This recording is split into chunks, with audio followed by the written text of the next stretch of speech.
might look at this trip a little bit differently than some of the other guys. So what are you looking forward to about going up there? I mean, I get to see some family that I usually don't get to, normally go home and see.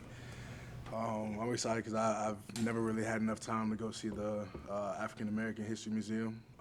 So that's definitely the highlight of a trip other than the game. Other than that, it's stuff I've been doing since I was in kindergarten. So, I love the city, but I'm definitely happy that I'll be able to go home. Mac mentioned that you guys are playing with a buzz and confidence that's pretty fun to watch. I guess what does it mean to you to be going to a bowl game for the first time since 3 years ago? It's definitely important. It's something that we wanted to do. I think I talked about a little while ago how we've been unable to send our seniors out the right way. The guys who are leaving us. For the past 4 years, we haven't been able to do that. The Baylor game wasn't ideal. Stanford, I think we lost by a touchdown. Lost to State on the last two. So it's important for us to be able to keep the buzz going from the last two games and continue to build on that momentum. What's your role in kind of getting the rest of the team who hasn't been to a bowl game what to expect and how to act and things like that? It's to tailor expectations and kind of set guidelines. For the first couple of days, we're up there. A little later curfew, guys will be able to explore the city, and that's fine. It's all good and well. I don't think we'll have practice first day or two while we're up there. I don't know. I haven't seen the schedule yet, but it's really the fact that we have to refocus back in. On that Tuesday, Wednesday, Thursday leading up to the game. So those are all things that we'll have to look forward to and look intently on. Make sure everybody's in the right place. Make sure that nobody's staying out too late, nobody's getting in trouble. So, Aaron, some players talk about how they have success their first year, then go to a bowl game or the postseason, almost kind of take it for granted because they think they're going to be back a bunch.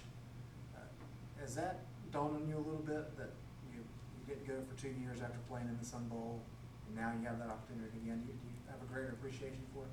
yeah, I definitely do. Before I got here, I always thought, 6 games, like everybody can do that. Not the case. But, it's definitely something that I've learned not to take for granted.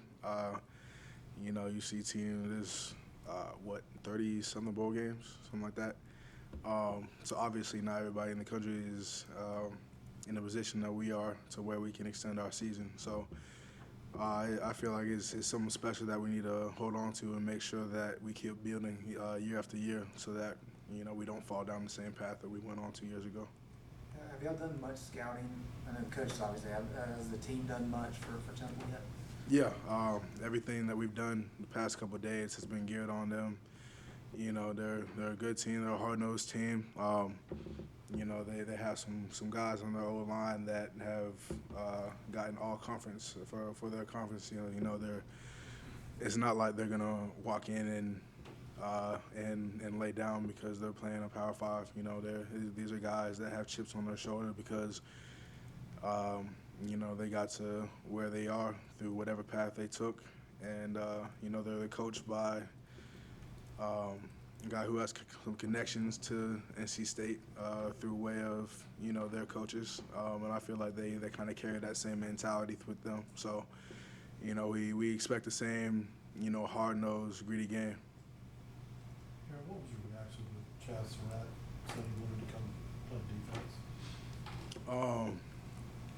Really, the first time I heard it, I laughed.